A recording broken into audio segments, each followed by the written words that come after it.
28 Days Later was always going to be a tough act to follow. It's a lot of people's favorite quote-unquote zombie movie, myself included, and there's so many different things that movie does right, thematically, kind of tackling every concept of the fall of civilization in really one neat package that shows the best, the worst, the humanity, the full range of emotions in that, with great characters, great emotions, really honestly disturbing imagery, and it still remains to me as one of the scariest movies ever made. But what actually happened is that they made a sequel that is a very solid follow-up. 28 Weeks Later takes place 6 months after the original epidemic. Rage virus has all but annihilated the population of the British Isles. Nevertheless, the U.S. Army declares the danger past and American soldiers arrive to restore order and begin reconstruction. Refugees return to British soil, but one of them carries a deadly secret. The virus is not gone and is even more dangerous than before. With a movie like this, it's just very tough to kind of follow up the original, but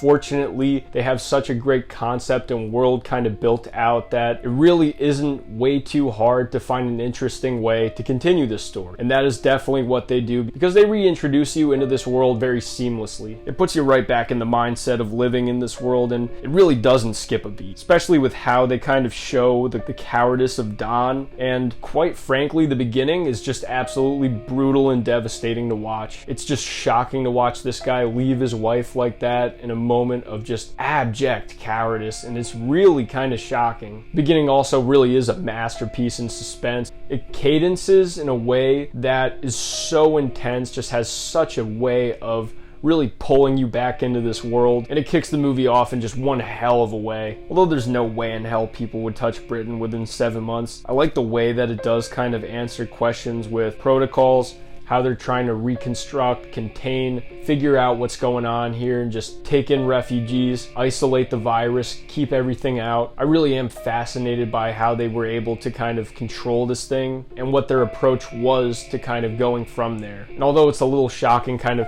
how quickly they got things going, at least in the timeline, maybe I'm being nitpicky about it because obviously we had a real pandemic and everything moved to a fucking crawl during that. But it is believable that they would try to reestablish a sense of normalcy in this world and also just have these kind of quarantine safe areas in Britain. Really, my only problem with this movie is that a few times they stretch a little bit of credibility with how they get the plot going. I have a hard time believing security would be that lax about the kids being able to leave, and that it could even happen in the first place, but some things you kind of just have to forgive to let the plot happen. I really do think so many ideas in this plot are very clever, but there are some things that you kind of just have to suspend your disbelief a little bit to just let the plot go. But obviously it's stuff that could be chalked up to nitpicks. Stuff about protocols, how far the infectious respread would kind of go. But it is one of those things where I think the plot is so interesting and I'm so engaged with the movie that it really doesn't take me out of the movie too much. I can forgive it very much so. In movies like this though, I really love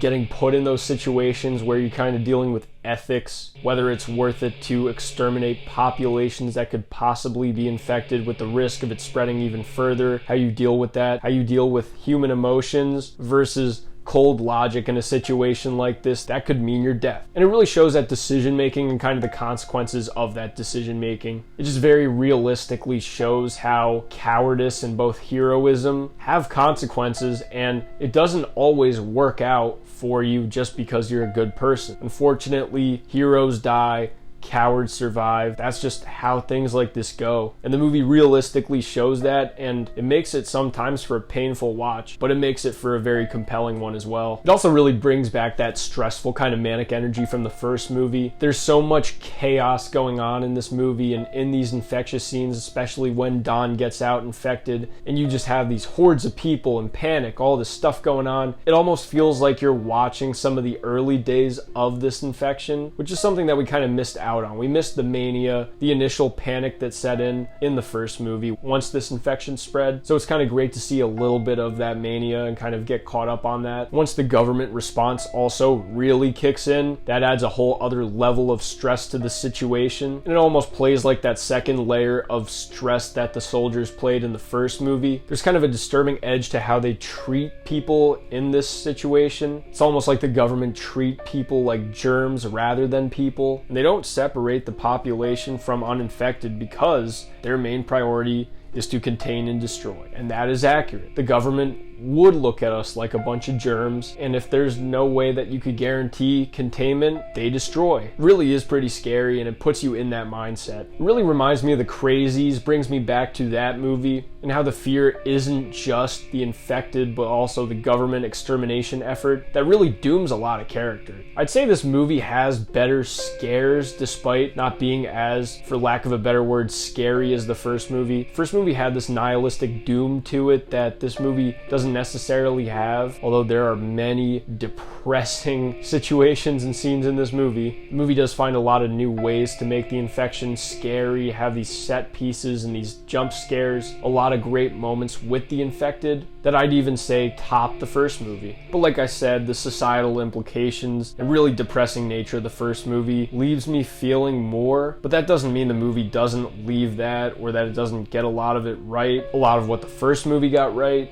And on top of all that, this movie has the perfect ending. In the context of setting things up for a third movie, this movie pretty much does the perfect setup. It really is a great point to leave off on and set the stage for a third one. It just feels like the natural progression of what to do with this world, and I really gotta commend the movie for that. I don't know why it's taken so long to make a third movie, but I'm really excited to see what they do, because taking this thing worldwide is just the next step. It feels like that perfect setup that they did in Fallen Kingdom, taking it worldwide. Hopefully 28 years later doesn't fumble the bag the same as Dominion did, but that remains to be seen. I'm sure they won't though. If Danny Boyle's coming back, Alex Garland's coming back, Cillian Murphy's coming back, I have a hard time believing that they would fuck it up like that, but who knows, anything's possible. I have a lot of faith in it though. But to sum it all up, 28 Weeks Later is a great sequel. It follows everything up in a way that is interesting, intense, brings new rules into the world. The idea of carriers and all that is very interesting. And it keeps that tone very consistent. Although I don't love it as much as the first movie or think it's quite as effective, it gets a lot right about what that first movie got right. Some of it's a little bit more polished than the first movie, so it loses a bit of that charm that the first one did. But overall,